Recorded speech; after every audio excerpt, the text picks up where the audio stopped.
Today's podcast is sponsored by Yesco Sign and Lighting Service in Nashville, the best source for sign services. They can handle just about any type of lighting or sign repair, maintenance, or serving. Give them a call today. Hey everyone, I'm Rachel Allison and welcome to the Stay Positive podcast. I'm here on site in White House, Tennessee at Artistic Behavior with owner Bubba Underwood. You might recognize that name because we put out an article a couple weeks ago about his incredible story of how he turned his life around from making some bad decisions to now being a successful business owner. Bubba, thank you for being here today. Thank you for having me. I'm so excited to have you and to tell your story. So in the article, you kind of talked about you had made some bad decisions that ended up winding you in prison. And then you turned that in a way to motivate yourself to do better. And now you have this really awesome, thriving business, big plans for the future. So I just wanted to start and just hear about, your story. I want to hear it from your perspective. Yeah, so I was raised in church and taught all the right things to do. And when I graduated high school, I did all the wrong things to do, all the things my parents told me not to do, and just rebelled and got to hanging around the wrong people and got into drugs and got sent to prison. I did 6 years in prison, got out, obviously changed my life, and married my wife a year after I got out, and then had my son 2 years after I got out. That's awesome. So while you're in prison, you had 6 years to kind of think about what you were going to do when you got out. Tell me about your time spent there and how those changes happened. Yeah, so I went to prison, obviously, I was 19, and I was in there and just drawing like Christmas cards and pictures for family members and stuff like that. And one day some guy just asked me, he's like, "Hey, would you tattoo me?" And I'm like, "Sure, I've never done it, but if you're willing, sure." And it just was on from there. How do you do tattoos in prison? So we actually made everything we use. So we would take an electric toothbrush motor and strap it to like 4 or 5 batteries. We would make our own ink out of hair grease. We would burn hair grease. We'd make a paper tower and collect the black soot that burns off this hair grease, and it would collect on the walls, and we'd scrape it off and mix it with shampoo, and that would be your ink. And then the needles would be actually a spring out of a big pen. You could heat it up and stretch it out. It would stretch it out like yay far, and we'd cut it down and sharpen it, and that would be your needles. That is wild. Yeah. Did you get any prison tattoos while you were there? Unfortunately, I did. I got a lot of tattoos while I was in prison. Not the most sanitary thing ever, but... You're still alive? I'm still here. That's awesome.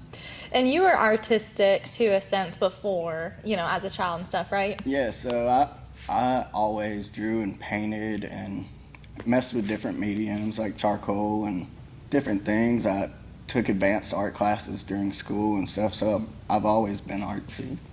And after you gave a few tattoos, did you start thinking, like, this could be a business for me? Tell me about that. I don't think so much early on when I first started. I loved doing it, but I never, ever thought I'd be good enough to professionally be doing it. Well, you are. You are now.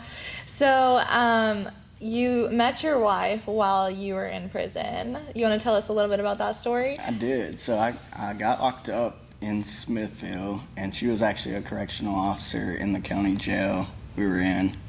And the very first court date I had, she actually put me in the shackles and kind of was flirty a little bit and talking and was like, "What's up?"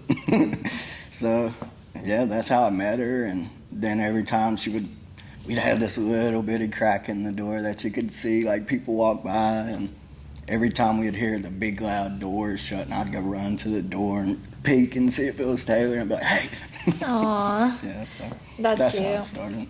And obviously y'all stayed friends, you talked a lot, and then when you got out, did you pursue her pretty hard? So she actually kept money on my phone, and we talked dang near every day, 2 to 3 times a day. She spent a fortune on the phone. But when I got out, I moved in with my parents to have a place to stay. I had to stay somewhere legit for parole purposes, but after it was a month, maybe 2 months, we got our own place together in Hendersonville and lived together for a year, and we got married, and then we moved to White House and had our son.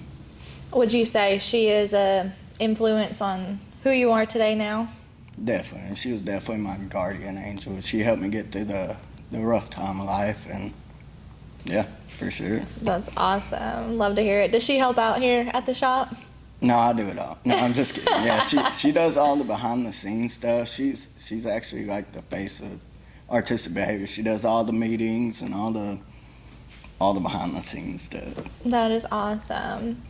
What plans do you have for the future for your business and your career? Yeah, I have big dreams. I definitely want to open up other shops, and actually in 2024 we're going to be hitting 1 convention a month in different states, and so we're growing like crazy. Emails coming through like crazy. I have 4 artists under me now. Yeah, just continue to grow and thrive. You recently won a competition in Nashville. Will you tell us a little bit about that? Yeah, so every year Nashville has a tattoo convention called Billing Arts, and we attended it this year. This year was our first year attending it, and I did a 7.5 hour tattoo on my wife. Tough lady. Yeah, they hand out 5 places for the entry that I put her in. It was a Tattoo of the Day color, and yeah, probably 300 and something artists. 5 ink masters competed with me. Yeah, crazy experience. And you got second place in I it? did win second. That is yes, ma'am. awesome. That's something to be proud of for sure.